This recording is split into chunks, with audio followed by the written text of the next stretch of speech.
weeks ago, we started talking about chapter 6 of Genesis. So what happened at the beginning of chapter 6?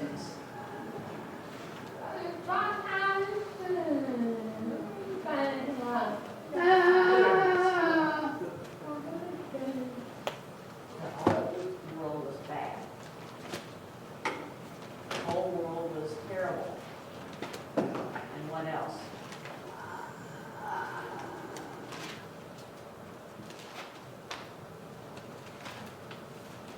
That was later. What else? No, not the flood yet. That's coming up pretty soon. People didn't believe. No, not yet.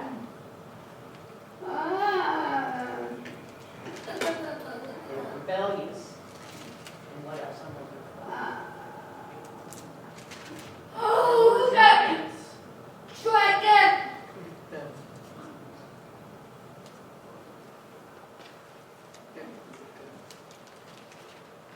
And then fill in. What is that? Well, really, that means giant. Or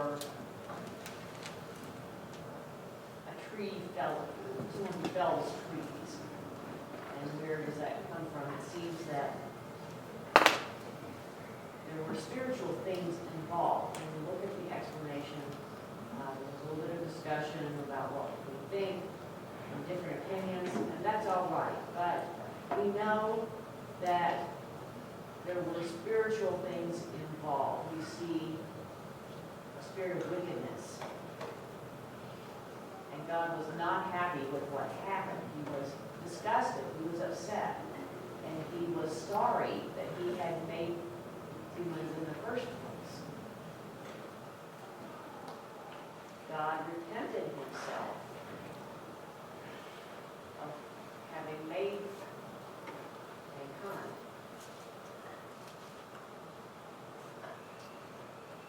Not really saying he wished he could go back and do it again. But God had a plan, but he was discussing with the people. And so he said, why don't they look to me? I made you. We talked about that before. There's no verse that said anything without 1/3 of anything. So I'm going to leave that alone for now.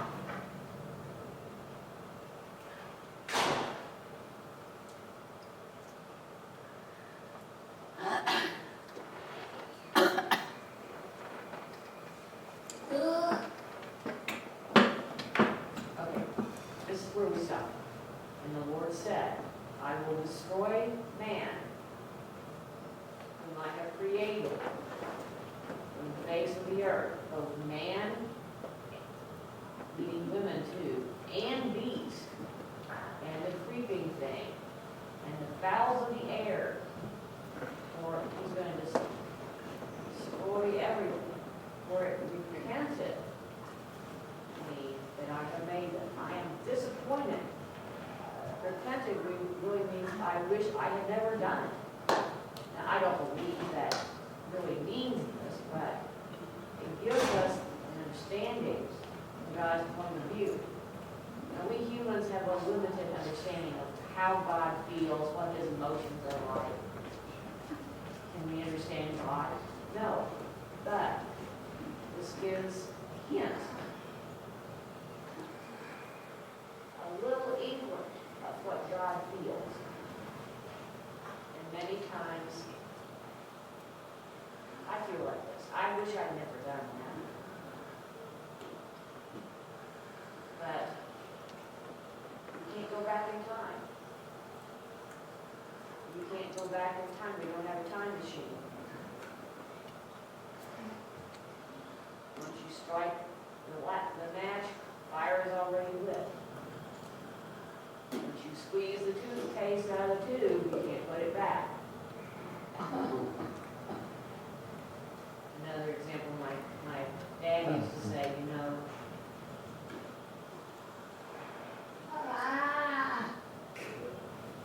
if you take a feather pillow, an old-fashioned feather pillow, and shake all the feathers feathers out in the air and then go back and try to pick them all up. You can't. You will miss them. You will miss them. So God was upset. He said, I'm going to destroy the world. And I'm so happy for this word, but. But Noah found grace in the eyes of the Lord. Noah found grace in the eyes of the Lord.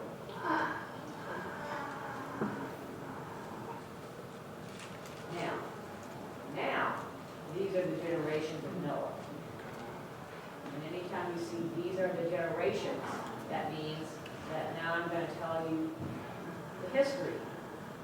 His children, but also the story of who he is. Noah was a just man. It was just me. He was righteous. He was fair. He was good.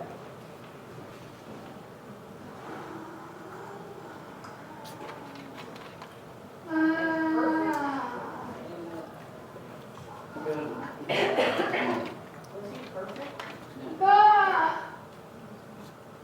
Only one man was ever perfect. Jesus. Noah was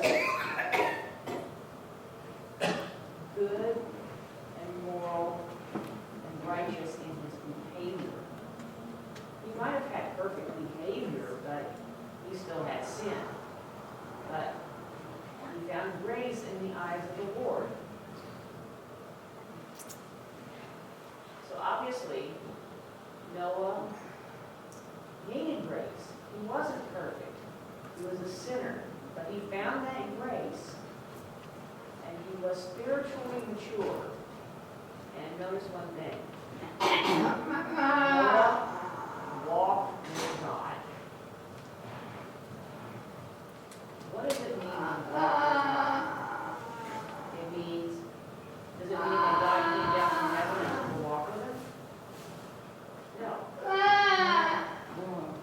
He prayed, and more than just praying, he talked and had a relationship with God. Now, did they have the Bible back in that time? No, there was no Bible at that time. No scripture. Really written down. That means that he was faithful in his spirit to the Lord. Did they have a church in that time? They didn't have church. They had synagogues? No, no synagogues. They had a temple. No temple at that time. So that means I, Noah, look around at everywhere and I see what? I see sin. But I'm still determined to be faithful to the Lord. I was taught by my father, Lamech. He taught me from my grandfather, Methuselah, who taught me. I was taught by my great-grandfather, who's that? He hadn't met Enoch, but I know faithful men who walk with God. And I'm going to be like them. So it's important for us to represent that to other people. It's an opportunity for us, for those people who went to camp, to show what a faithful Christian looks like. Because they don't know what you sacrifice. They don't know what's involved when they see you. And in the back of their mind, you are a good example of being faithful. An opportunity for us to share. So when people look to us, they will see what a faithful Christian looks like.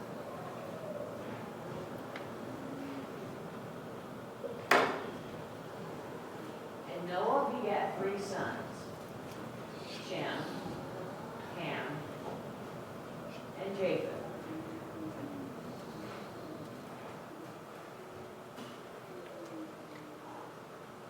Do we know for sure who was the oldest and who was the youngest? Were they triplets? We don't know. We are not given their ages, but it seems, and then the way they are named here, that Shem was the oldest, and Ham was the middle, and Japheth was the youngest. That's the way it seems, but we're not 100% sure.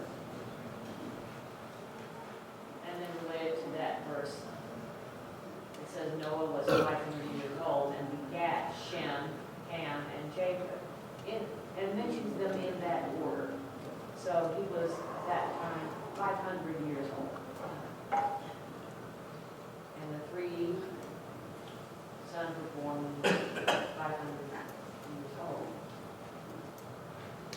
So compare someone who was 50 years old and has three children in quick succession. So he gave birth to these three. He sired these three. So, yes.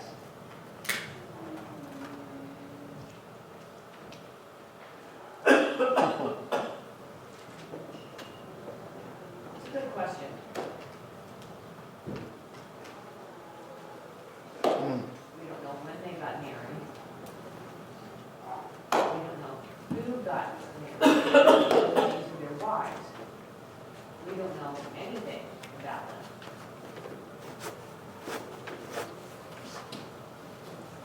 We don't know. Just very simply, we don't know. And the earth also was corrupt before God, and the earth was filled with violence. And God looked upon the earth, and behold, it was corrupt, for all flesh had corrupted his way upon the earth. And God said unto Noah, this is the first time we see this, in Noah's life, that God is speaking to him. And God's message to Noah was, the end of all flesh is come before me. And what does that mean? The end of all flesh is come before me. What does that mean?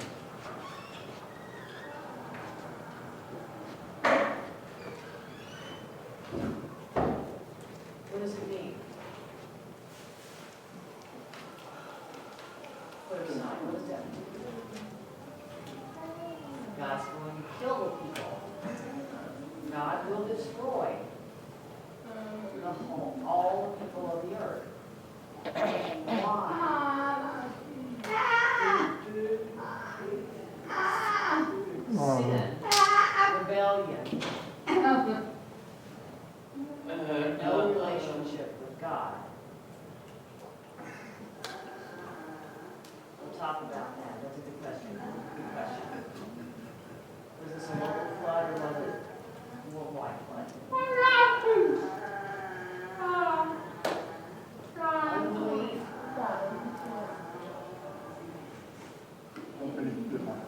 No obedience. How many people were there? A lot, but we don't know exactly how many. But you understand, it's been almost 2,000 years that they've been reproducing, and the population has been growing. So it could have been 1 billion. It could have been. We don't know exactly how many. But a lot of time and a lot of children and a lot of life have been going on.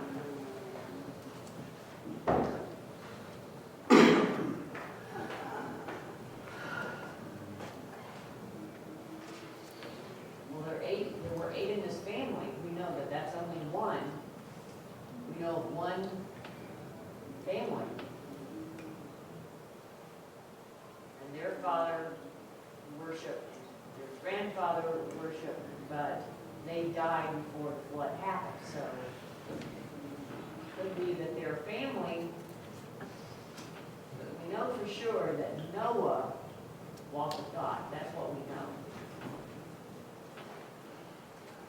The end of all flesh, God's going to kill everyone.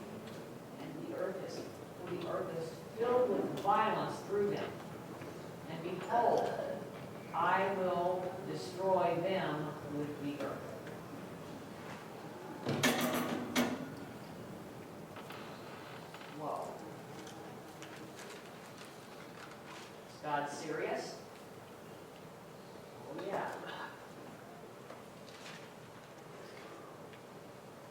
Is God merciful?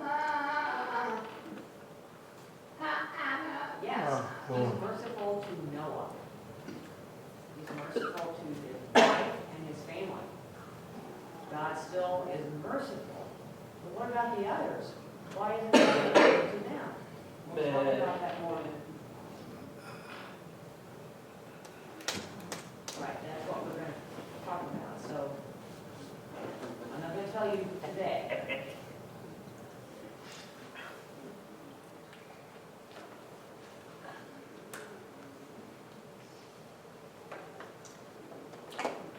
Whether they would accept God's mercy if he offered it to them or not. So God spoke to Noah and said, make thee an ark of gopher wood. So we don't know exactly what kind of wood this was, but there is a wood called gopher wood. Probably not oak. Oak is very heavy. Probably not oak.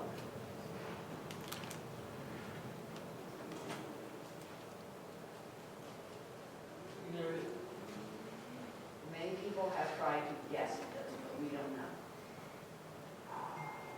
Roofs shalt thou make in the ark, and shalt pitch it within and without with pitch. So what is pitch? No, not throwing, not a pitch.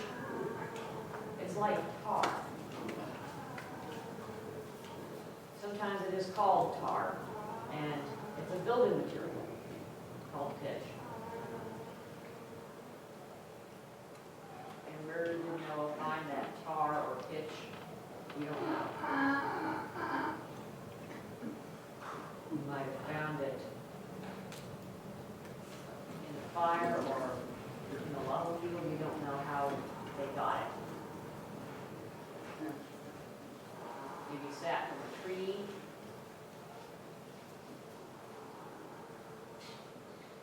I don't know. Maybe when they cut the trees down, they would use the sap that flowed out and boil it.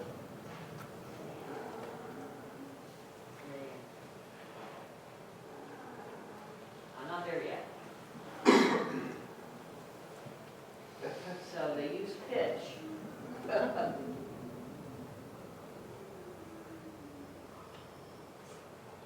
Marianne, I know you're famous for pitching better than me, but. So, they pitched it within and without with pitch. And this is the fashion which thou shalt make it of. The length of the ark shall be 300 cubits. So it's 300 cubits long. The breadth of it, 50 cubits.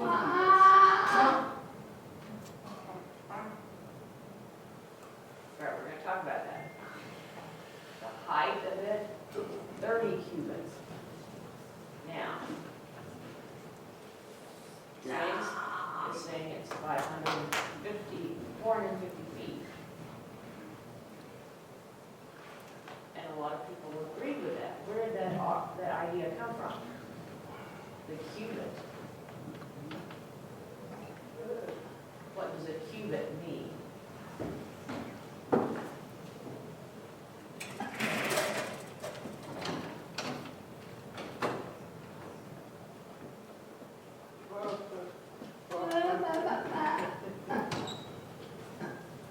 I need a volunteer.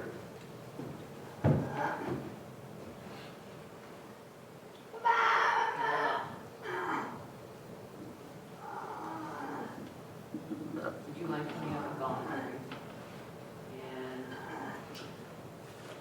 George, can you come up and volunteer?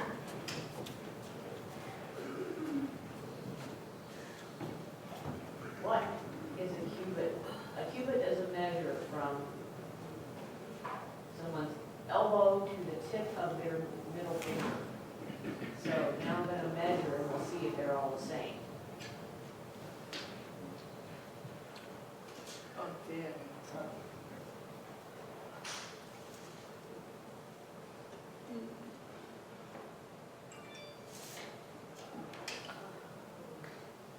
exactly 18 inches. So now let's see, George.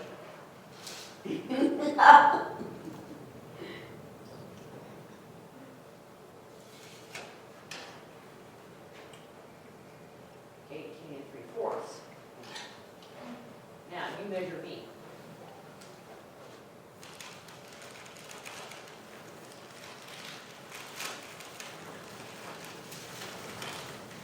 Twenty. So, you see there's a big difference. 18, 18 and 3/4, and me almost 20 inches. Whose arm should we use to measure? Oh, Stop back there.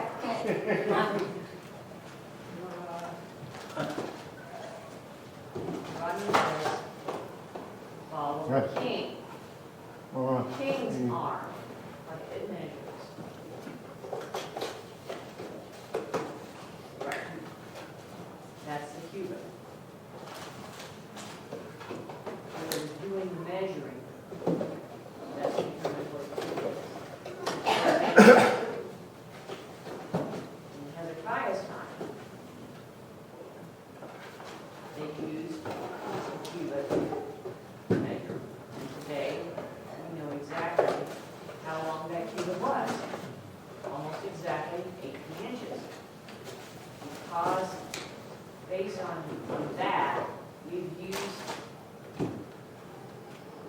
that to decide that cubits are universally 18 inches. But I found some more interesting information. I studied this week. And I looked at the answers in Genesis, maybe you know. A website called Answers in Genesis. They built art. J.J. recently went to the art museum, and he shared that with us. That art, how long is it? If you follow the 18-inch cubit,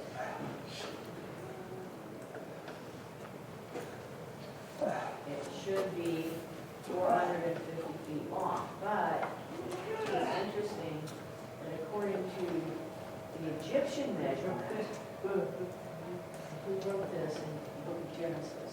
I'm curious, who wrote the book of Genesis? Would he have used an Egyptian cubit, or would he have used Noah's arm? How tall was Noah? Remember, at 500 years old. There are many things that we don't know, but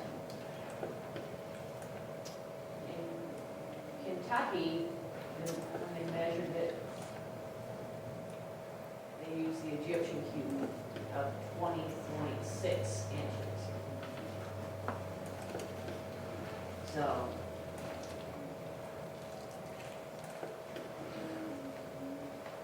according to the Egyptian measurement, we live in 510 feet. 85 feet. We use the old Egyptian measurement, and then Hezekiah's measurement would have been 450 feet. So Mark, what's the point? It doesn't really matter which measurement you use. It was still the largest wooden ship in history, the history of the world. There are other wooden ships during the time of England. They're all no bigger than 300 feet.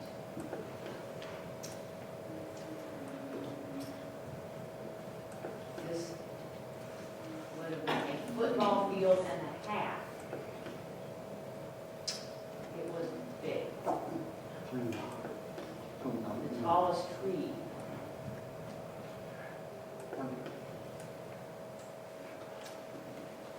There might have been bigger trees at that time. Remember, evolution was different. The environment was different back then. So how would they cut down a tree like that? If they cut it down, how would they transport it? How would they cut it up? There are many questions that we don't know the answer to. They use dinosaurs and put them on the back of dinosaurs. And they had pet dinosaurs.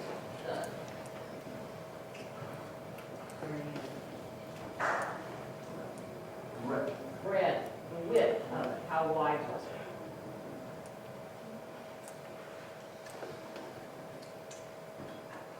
It was 300 cubits long, 350 wide. This is a little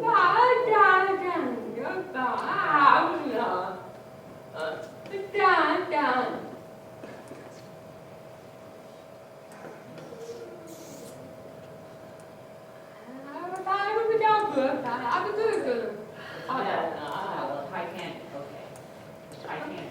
Now, today, a cruise ship would be bigger than the Titanic.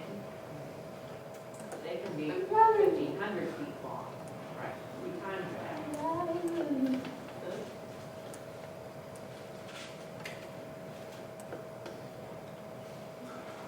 It's a good question. How many levels did it have?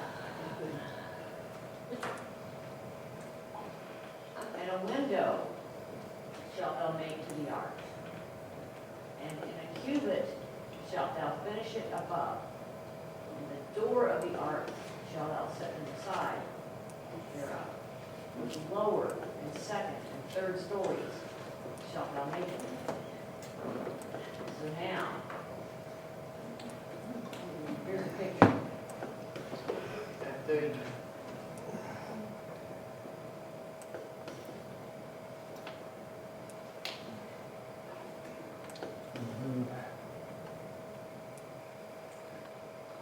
This is the idea that you get from the design in the Kentucky Museum.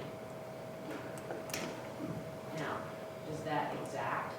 I don't know, but it's the best guess. I've never seen another person build something exactly and follow the exact measurements of the Bible. That's the only one. So I guess I would accept that.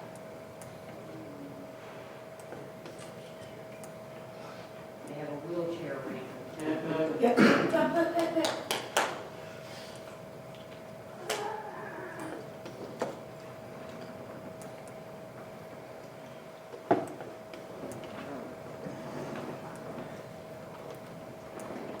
So the Lord spoke to Noah and said, Behold, I, even I, do bring a flood of waters upon the earth to destroy all flesh.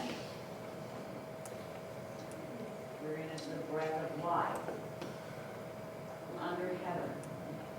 And everything from under heaven. What does this word mean? The sky. Everything under the sky. I'm going to destroy.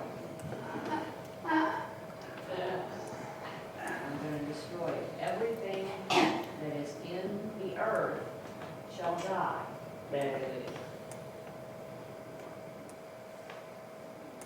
But with thee, Noah, will I establish my covenant. Wow. Hold on a minute. This is the first mention. The first mention of the word.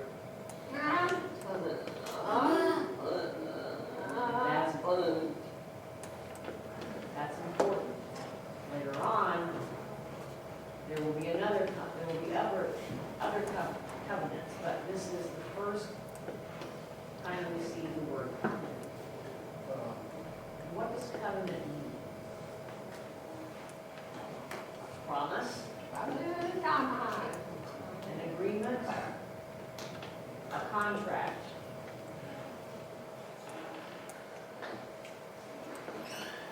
Where Noah and God made you a promise. Talk, get it, talk. And what is the past? You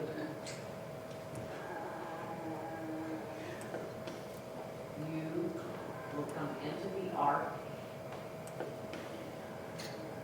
thou and thy sons, thy wife, and thy sons' wives with thee. And Hey! what was that? 1,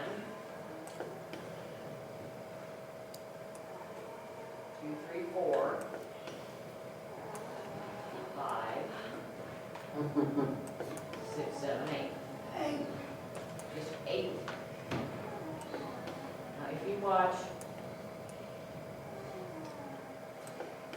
a movie with Russell Crowe about people sneaking into the ark, no. That's not biblical.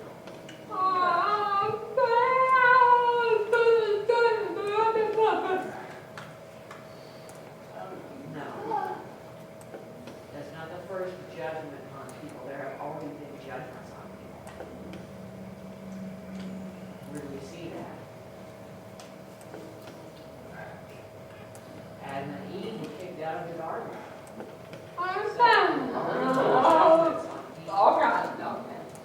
Adam and Eve, the first judgment, they've already had it. From then on, they were cursed. The work with the sweat of your brow. And would submit to her husband. And the serpent would crawl on its belly and be crushed by the woman's seed. So there's always been judgments on people.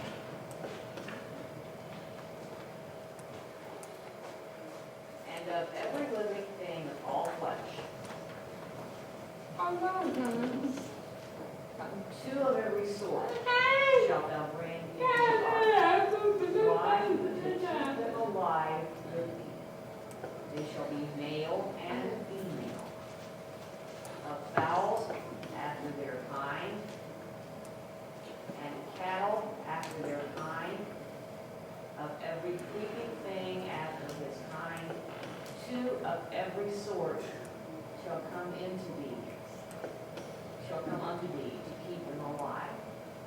Now, this is important to understand. This word, 2 words, they're very important to understand.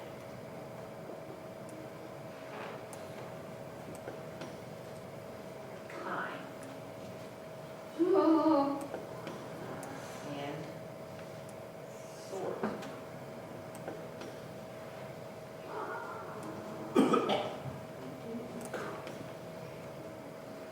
What does time mean?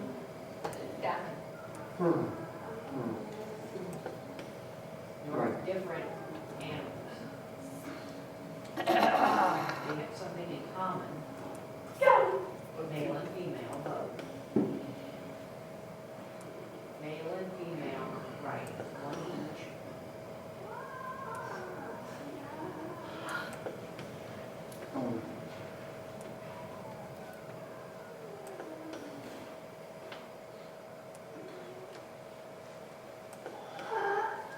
Maybe. Have baby dinosaur. No. Where? Yeah. It doesn't say that here, but it would make sense. Babies or adults.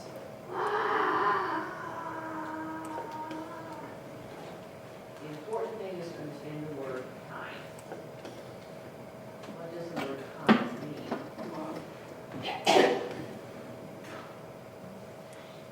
Kind means for example, how many snakes Okay. do Noah bring? Kind does not mean species.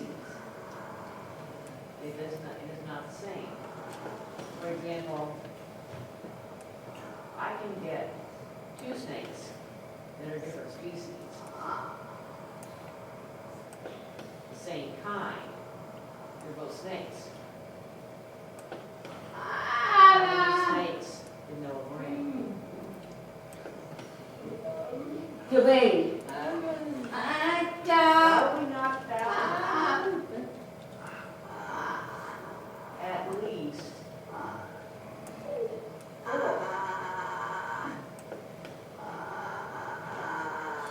Poisonous, poisonous, and two non-poisonous. From then on, did they branch out from there, or maybe 8? 2 water snakes, 2 grass snakes, 2 rattlesnakes, 2 garden snakes. We don't know, but there weren't millions of snakes. We didn't have to, because after the ark landed, he released them, and they would spread out over the earth. Understand, when they spread out, they were still the same kind. Kind means that they were still snakes. They never, let me say this again, never did a snake become a lizard. It never happened.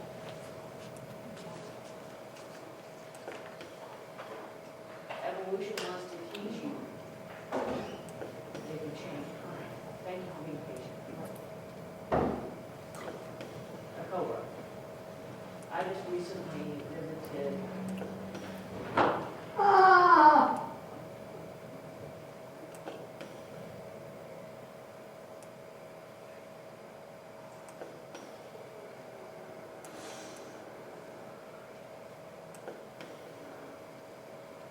the Grand Canyon, which supposedly took millions and millions of years to form. I'm sorry, I don't accept that.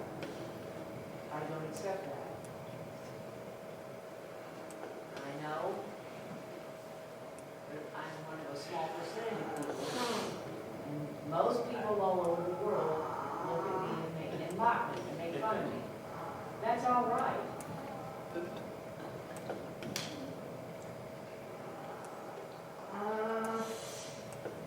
But there is no evidence for evolution. It must be accepted by faith. Just as we accept the Bible by faith. So it's important. Question, were dinosaurs on the ark? Probably, yes. You can't. They couldn't fit. Well, I encourage you to go to Kentucky. You will be in awe at the room after room after room. Cages.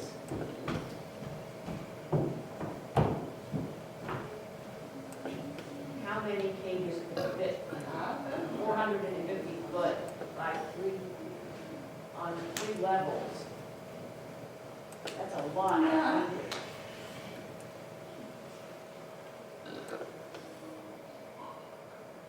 Double.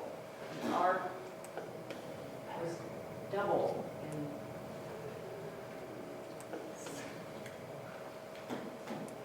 imagine multiplying that times 6. When you get there, you'll be in awe. It's huge. I took my family last year, or 2 years ago.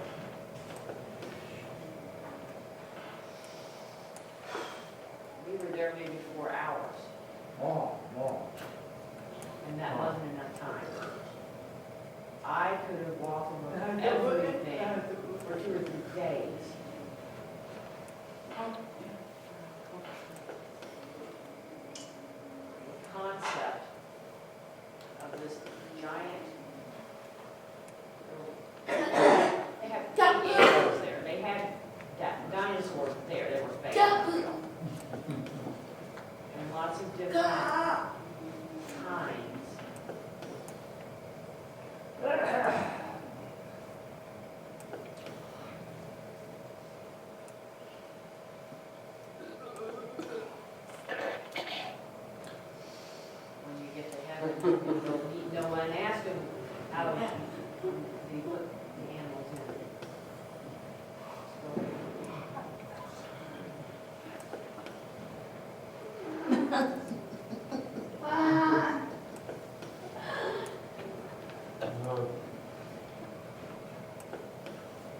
I noticed that this is,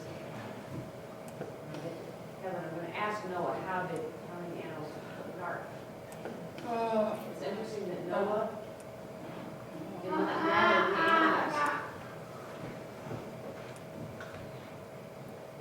They shall come unto me. Noah didn't go out and search for the animals and bring them in.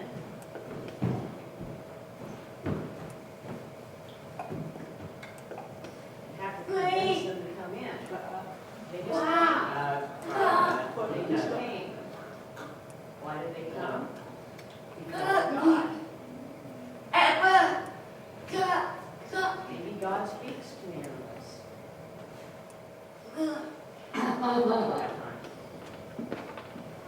Okay, one more. And take thou unto thee of all food that is eaten, and thou shalt gather it to thee, and it shall be for food for thee and for them. Thus did Noah, according to all that God commanded him, so did he. So we'll talk more about that, and some of your questions that haven't been answered. I haven't answered your question. How many people lived on the ark? We'll talk more about that. You had a question about whether it was a local flood or a worldwide flood. We'll talk more about that later. Because some people say, well, it was a local flood. So we'll talk about that and why I believe the whole earth was involved in this flood. We'll talk more about that later.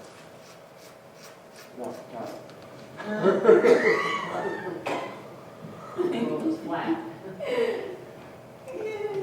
No, I'm not going into that. I've flown to Australia before, I know that it's not flat, okay? So, any questions? Okay.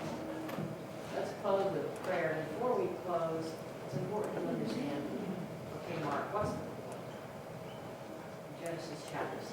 We have the story of Noah, and what's the point? A miracle. So what? God is in control. Amen. Grace. Noah found grace in the eyes of God. God gave Noah grace. Oh, that's great. What else? That God was angry with sin. That's important. And that is part of God's character. He doesn't just accept sin. God hates sin. Anything else? Bill?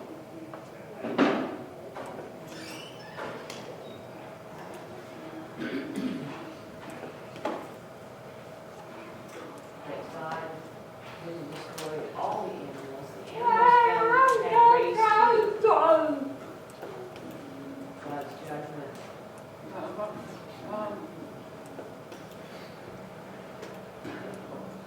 And the history, but more than that, the power of God. Can you cause a flood? Can you do that? People have tried before.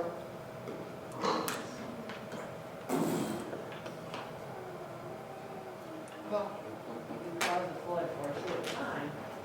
The Kansas City flood. So it's done. And 93.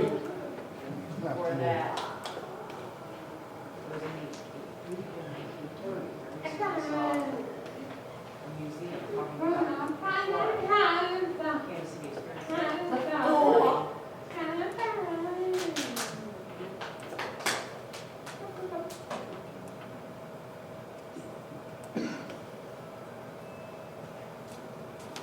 Kansas City flood caused a lot of damage, but people survived and they came back from it.